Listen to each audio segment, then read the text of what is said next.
Do you know that exists a technique that can increase more than 10 times the quality of your videos? Jump cut. A cut in film editing that breaks a single continuous sequential shoot of a subject into two or more parts, with a piece of footage removed to create the effect of jumping forward in time. When you have a full clip, you cut a little piece of it, putting together the rest of the clip along to the other, but skipping this little part of the clip, and in that way you can create some kind of jump forward effect. You are advancing the time, reducing the length of the clip, making cuts during the sequence, and in that way you create a new clip that is shorter. My name is Dani Lozano. Some people know me as Floss. I was creating during the last 10 years Formula 1 edits, documentaries and videos in my main YouTube channel Floss by Dani Lozano. In this video I'm gonna reveal to you all secrets behind this video editing technique and the way you can use it for your Formula 1 edits. This video is absolutely crucial. You really want to improve your editing skills. Let me show you a real example using a jump cut in one of my Formula 1 edits. This edit is about Lewis Hamilton, about his fantastic win in Silverstone 2024. That is part of the project that I named Docu Edit Formula 1 2024 season. This jump cut is about an overtake that Lewis Hamilton did against George Russell during the British Grand Prix. You will see jumps forward in this action that is recorded in the same camera. George Russell trying to defend from his teammate. Lewis Hamilton takes the lead of the British Grand Prix. What I did was to cut some pieces of the footage to reduce the time of the overtake.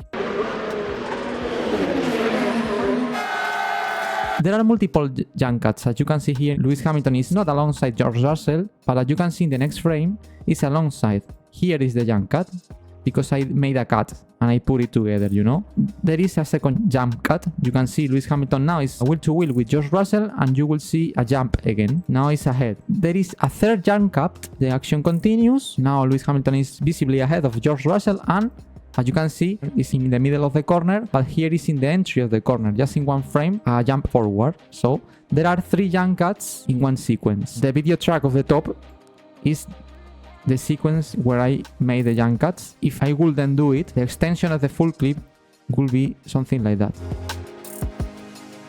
The track that is at the bottom is the original sequence without jump cuts. You can see how much time, how much seconds I saved. Almost 5 seconds difference in length. Guys, as always, thumbs up. Your like help me a lot to keep creating videos like this one, explaining more tips and tricks about video editing in Formula 1. This technique is absolutely interesting to use in Formula 1 edits. To increase race action when a driver is passing cars, you can reduce the time of the overtake maneuver doing these jump cuts, creating a much more spectacular edit, selecting the best of every clip. Also, it's very interesting to use a jump cut to create cool visual effects. Now I'm gonna show you another way to use a jump cut in your Formula 1 edits. This is another edit that I'm making for the project I mentioned before, the Docu Edit Formula 1 2024, about the Canadian Grand Prix. You can see a Red Bull of Max Verstappen in qualifying in the main straight before the last chicane. This jump cut is not so visible as the previous one,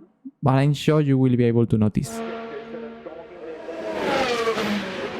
The jump cut is at this point. What I did was a little trick using the camera distance. What I did was to take advantage of the camera angles. At this point, Max Verstappen is full speed in the straight line, and here the camera is very close to the car. In the next sequence, you see how it's taking the corner, but the corner is not just immediately. There is a longer straight. It's there at the background. There's a new camera before to start the last chicane, where the distance between the cameraman and the car is almost the same that in this sequence, recorded by a different camera. This is one camera, and this is a different camera that is forward. What I did was to use this frame of the camera 1 to match with this one of the camera 2. That is at similar distance. In that way, this is a jump cut, but it's difficult for people to realize of it. Final frame of the camera 1 and the first frame of the camera 2 are really similar in terms of distance between the camera and the car.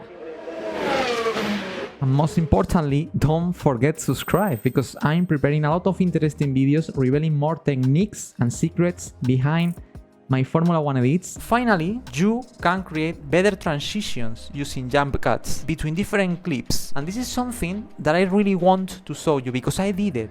And I did it in a very special way. Pay attention and look at that. Let me show you a very interesting example of how I use jump cuts in one of my edits. This edit is about Red Bull, as well as about Max Verstappen, and a special edit that I made as a tribute to Max Verstappen in 2022 when he was crowned as a world champion for the second time in Formula 1. And there is a moment in the edit where I use a jump cut but in another level, in a new dimension. It's this sequence that is in Italy. In Italy, Max Verstappen had to recover a lot of places and he had the fastest car and he did a lot of overtakes. So this edit is just about 4 minutes. I cannot show you every single overtake of Max Verstappen. Thanks to the jump cut technique, I was able to show a lot of overtakes in just a couple of seconds. And there is Max Verstappen on Daniel Ricciardo. Though late on the brakes, through the chicane we go. Max Verstappen is ahead of George Russell. You saw 3 different overtakes and it looks that is only one, creating like a jump cut sequence, mixing different clips at different moments in time in the same race. Using also the commentator's voice, I cut some sections of the commentator using different takes of audio. This is the first one, and the commentator says it's Max Verstappen. And there is Max Verstappen. It should say on Pierre Gasly, that was the car that was overtaking before, but now I change to another clip and he's overtaking a new car, the McLaren of Daniel Ricciardo. This comment is related to the maneuver he is doing to Pierre Gasly, and now he's saying on Daniel Ricciardo. And there is Max Verstappen on Daniel Ricciardo. Though late on the brakes. Late on the brakes, he's narrating the overtake he's doing to Daniel Ricciardo. Through the chicane we go. Through the chicane, now he's talking about the next overtake. You see an onboard camera in the same point of the track, but this is a different overtake.